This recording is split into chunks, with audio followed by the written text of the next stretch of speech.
전남 동부권의 주력 산업인 석유와 철강 산업이 불황의 늪에서 허덕이고 있습니다. 여수와 순천, 광양시가 지역 산업을 살리기 위해 손을 맞잡았습니다. 전남의 3월 광공업 생산과 소비가 모두 감소했습니다. 생산 분야에서는 석유화학이 감소세를 부추겼고 경기 침체로 대형 소매점 소비도 줄었습니다. 전남 해남 두륜산 자락에서 녹차 수확이 한창입니다. 수확 현장에 다녀왔습니다. 시각장애인 서미화 민주당 국회의원이 차기 정부에 요청할 장애인 정책들을 소개했습니다. 국회는 지금 코너를 통해 직접 들어봤습니다.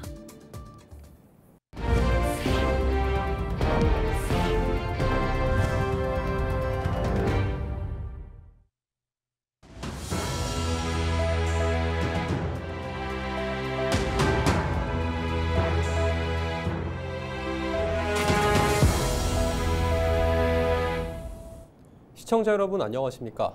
헬로티비 뉴스입니다. 전남 동부권을 지탱하는 석유 철강 산업의 불황이 장기화되고 민생 경제마저 휘청이는 가운데 여수, 순천, 광양시가 손을 맞잡았습니다. 지역 경제 위기를 극복하고 현안을 해결하는 데 협력하기로 뜻을 모았습니다. 보도에 송하영 기자입니다. 철강 산업과 석유화학 산업의 기업들이 밀집해 있는 광양만권 국가산단. 철강 산업 기업들은 자동차 강판 등을 생산해 미국을 비롯한 해외 시장에 수출하고 있습니다. 전남 지역 내 총생산의 23%를 차지하며 동부권 경제의 중축으로 꼽히지만 경기 침체로 인한 먹구름이 짙어지고 있습니다. 중국의 기술력 강화로 가격 경쟁력이 떨어졌고 미국 정부가 수입 철강 제품에 높은 관세를 부과하면서 악조건이 더해진 겁니다. 석유화학 산업도 상황은 마찬가지입니다. 석유화학 산업의 글로벌 경기 침체가 가속화되면서 문을 닫는 공장이 늘어나고 고용 위기감마저 고조되고 있습니다. 이처럼 지역 산업의 위기가 전남 동부권 경제 전반으로 확산하자 여수, 순천, 광양시는 지자체 간 연대를 강화하는 데 뜻을 모았습니다. 광양만권 경제 산업 위기에 세 지역이 공동 대응하기로 한 겁니다. 오늘 공동선언을 통해서 우리는 현재 세 도시가 주력으로 추진하고 있는 지역 산업의 위기 대응 지역 지정뿐만 아니라 다양한 분야에서 협력의 길을 걸 것입니다. 또 기업의 불합리한 규제를 개선하고 투자 유치를 활성화할 수 있는 환경을 조성하는 데 힘을 모으기로 했습니다. 이와 함께 생활산업 전반의 발전을 위해 도시 간 광역교통망 확충에 함께할 방침입니다. 오늘은 이 경제 위기, 우리 현재의 광양만권에 불어닥친 이 심각한 경제 위기를 조금 더 부각시키고 대응 자세를 갖춰 나가야 되겠다는 생각을 표현한 것이다. 이번 공동선언은 세 지역이 경제 동맹으로서 첫 발을 내딛었다는 점에 의의가 있습니다. 하지만 경제 위기 극복 방안을 논의할 또 다른 주체인 경제 정책에는 빠져 있어 아쉬움을 남겼습니다. 여수, 순천, 광양시는 앞으로 이들의 참여를 이끌어 공동 대응 사업들의 실효성을 높여가겠다고 강조했습니다. 대선 때 우리가 조금 더 세게 세 개 도시가 합치고 또 세 개 지역 국회의원들, 이해관계자들이 힘을 합쳐서 밀어붙이지 않으면 결국은 대선 때 공약으로 끝나고 그 5년 동안에 이 힘듦을 지역민들과 또 기업인들이 겪어야 되는 문제가 있어서 오늘 이 선언 이후에 요거를 이대로 공개하는 것으로 끝나지 않고 세 지역의 합심이 전남 동부권 경제 위기 극복을 위한 마중물이 될 수 있을지 주목됩니다. 헬로티비 뉴스 송하영입니다. 전남도가 침체가 장기화되고 있는 여수 국가산단의 고용 문제를 해결하기 위해 고용노동부에 고용위기지역을 신청했습니다. 전남도는 일용노동자의 일자리 위기 해소를 위한 사회보험료 지원과 임시적 생계비 지원 등 고용 안전망 강화 대책을 담아 고용노동부에 고용위기지역 신청서를 제출했습니다.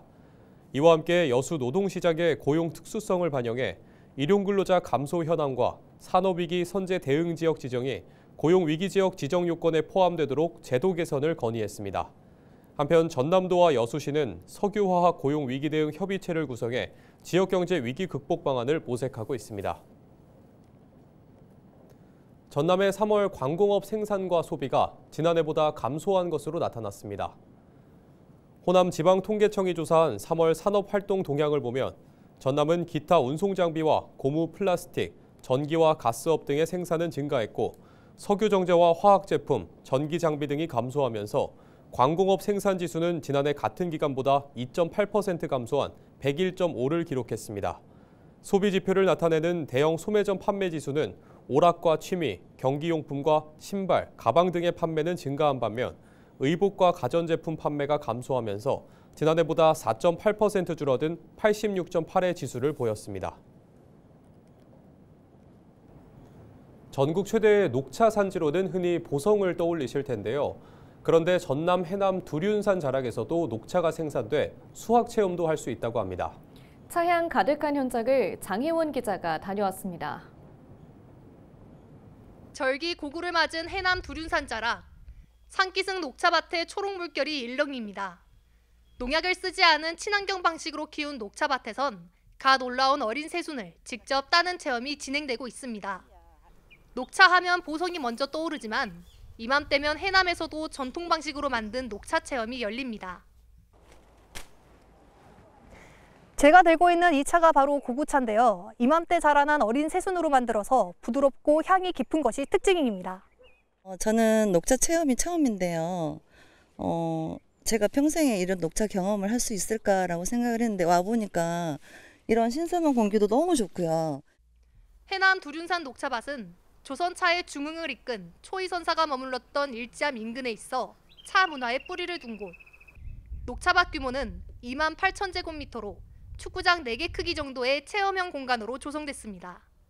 주요 프로그램은 잎을 따는 체엽 체험과 전통 방식으로 찻잎을 볶는 덕음 체험 2가지입니다. 하지만 하루 평균 방문객은 30명 안팎으로 아직은 참여율이 저조한 편. 해남군은 기반시설 확충과 체험 활성화 방안을 모색하고 있습니다.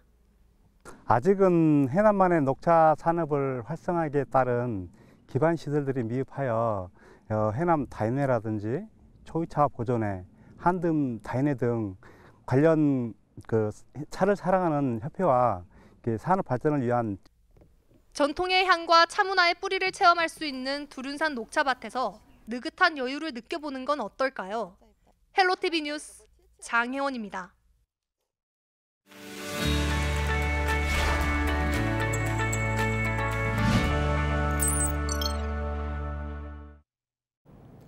조기 대선을 앞두고 지역 현안과 주요 정책 과제를 짚어봅니다. 시각장애인 국회의원으로 약자보호 법안 발의에 앞장서고 있는 서미화 국회의원을 국회는 지금에서 만났습니다.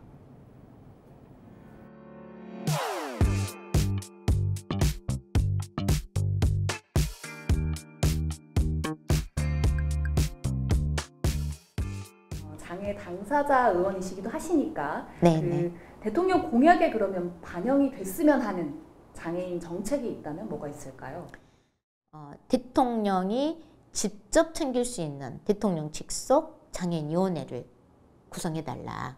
이런 이제 요구가 굉장히 다양한 장애인 단체들이나 장애인 분들이 하고 계시는데 그 이유가 현재 장애인 정책조정위원회는 국무총리 산하로 해가지고 보건복지부 안에 속해 있습니다.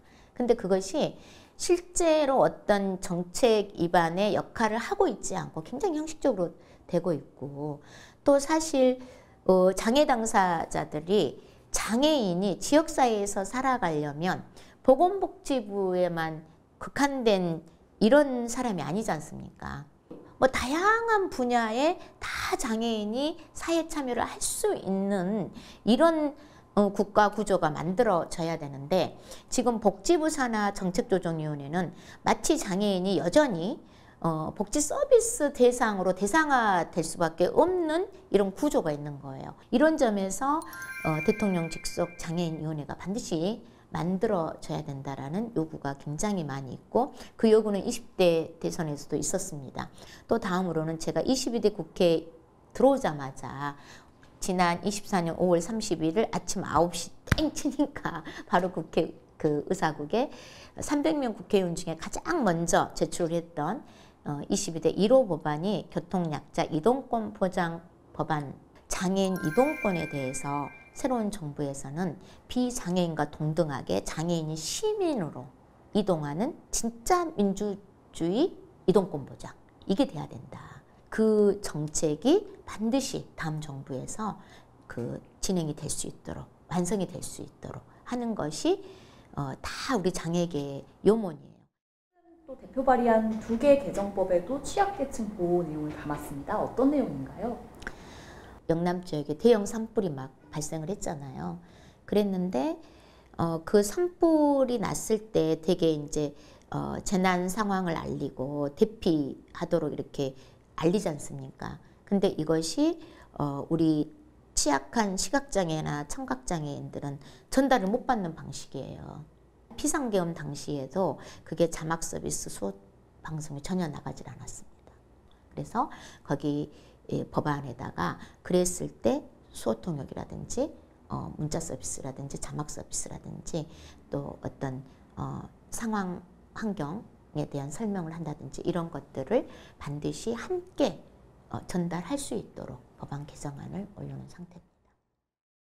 보건복지에서 또 활동 중이시고 또 네. 전남 지역 기반으로도 활동을 하는 의원 입장에서 네. 전남 의대 유치 필요성에 공감하시는지.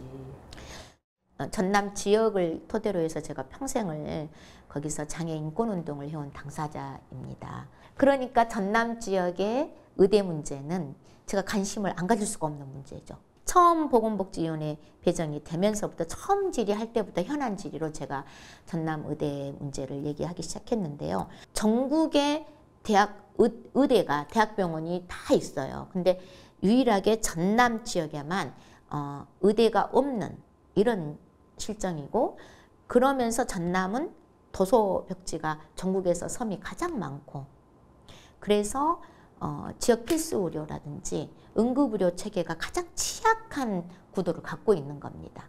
순천대와 국립대인 목포대학교가 통합의대 신설 계획을 이미 24년 11월 말에 교육부에 제출한 상태고, 교육부가 통합의대를 검토하고 있고, 이거는 어떻게 보면 26년 의대 정원 증원하고는 별개 문제로 응급 시간을 놓치지 않고 치료받고 살아가야 될 생명권, 이것과 관련이 있기 때문에 계속 지금 요구하고 있고, 지금 교육부와 복지부는 이것을 계속 검토하고 있습니다. 12대 국회 들어와서 참 많은 일들이 있었잖아요. 네.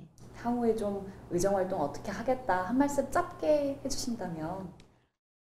너무나 윤석열 정부가 망가뜨리고 후퇴하고 있는 것들을 막아내는 데 힘을 썼어요.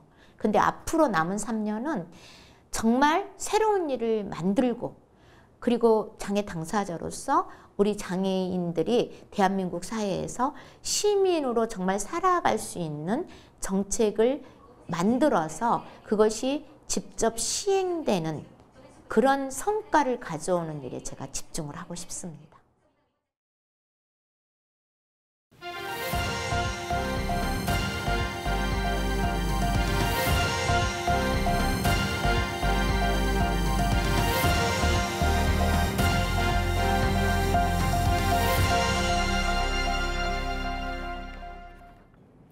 목포 시민단체와 대학생들이 윤석열 내란 청산과 공감사회로 나아가자는 취지에서 이른바 청년 공감버스를 구성하고 본격적인 활동에 들어갔습니다. 사회 대개혁 청년 공감버스는 4월 30일 목포대학교 도림 캠퍼스에서 출범식을 갖고 청년들이 전국을 돌며 사회 대개혁을 위한 의견을 청취한 뒤 해법을 찾는 활동을 펼치기로 했습니다. 청년 공감버스는 12.3 비상계엄 사태를 겪으면서 민주주의의 길이 험난하고 사회 대개혁이 절실하다는 취지에서 공감연대와 전국 비상시 국회회의가 기획했고, 전남에서는 목포시민주권행동, 목포대 사회과학대와 민주평등사회를 위한 전국 교수연구자협의회가 참여하고 있습니다.